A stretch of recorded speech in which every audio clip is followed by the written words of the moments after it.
I thought the speech was a dud myself. I mean, what Trump reminded me of was a boxer. Might be able to still land a couple punches, but there's no sting in the punch. You couldn't knock anybody down or knock anybody out with it. And it was not impressive to me. And remember, there were like 1,400 people in a ballroom. I mean, if this is not the crowd that's going to tear down the rafters, I don't know where they are. I've been saying now for a couple weeks to you, and I know John has heard, that I think he's fading. I really do. It was a dud of a speech, and Donald Trump is fading. That was John Kasich on CNN. I was on radio this morning, and I was asked to comment on that. My only comment was, who's John Kasich? This is America First with me, Sebastian Gorka, former strategist to President Trump. We are back with Lord Conrad Black. Follow him right now at Conrad M. Black and get his book, A President Like No Other, more relevant than ever. Let me ask you, Lord Black, I predicted it. I don't usually do predictions, but I thought it is just too obvious to expect the president to toy with the left and the fake news industrial complex by mentioning the 2024 election. And he did it more than once. He said, there will be a Republican Black in the White House. Who could it be? Is it now, is it a fait accompli, given his reassertion of dominance, as you say, over the GOP, that he will be the nominee in 2024?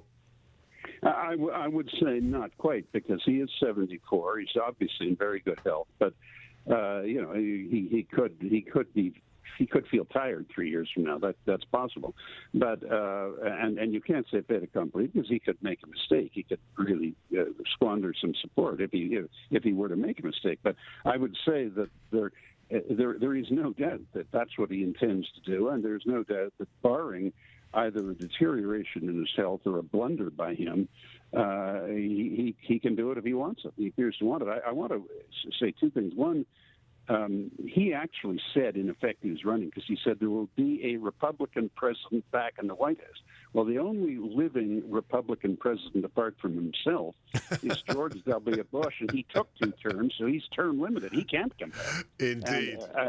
And never mind that the voters wouldn't be too enthused about such a project. But and the other thing is, for John Kasich to say that is just the most outrageous thing I've heard this week. I mean, when he finally won the primary in his home state of Ohio, and kept himself in there as the third candidate after Trump and Cruz towards the end of the nomination process in 2016. He gave the most awful victory speech I think I've ever heard, telling everyone to take a woman in a red dress to dinner and hug a stranger in the mall, which would lead to 1 million assault cases in the state of Ohio. I mean, he was a good governor of Ohio, to be fair. But for him to say that Trump gave that brilliant speech that he did and doesn't pack a sting, I mean, John Kasich couldn't win a high school debate, although he was a good governor. Yes, to call it a dud is really quite some alternate universe that he must be living in. Let me ask you the big picture. I think it's indisputable what you wrote at American Greatness, that it is Trump's party. He's reasserted authority, but there are voices that it's more than that, and it's not just a personality. Do you concur? Do you agree that it is the assertion of a new populism as the dominant strain, not just an individual, but there is a new guiding philosophy for the GOP, Lord Black? I do, and I the way I formulate it is, I think there's an element of genius in it, and not just tactical maneuver.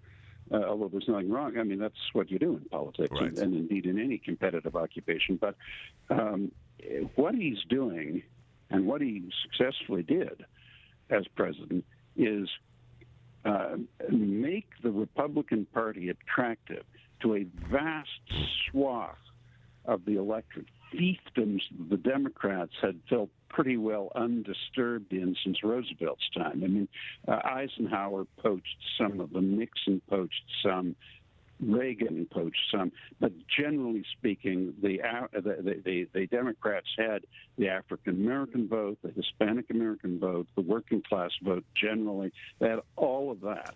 and Trump invaded it. I mean, he didn't just nibble at it the way Eisenhower did, or scoop a bit of it the way Nixon did. It was a more full-on assault from Reagan.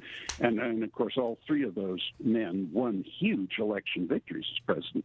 But Trump absolutely stormed into those fiefdoms, and he did it by the application of traditional Republican capitalist principles. Yes. Low taxes, incentivization of job creation, and the maximum possible use of the tax system and economic macro management generally to induce job creation and economic growth.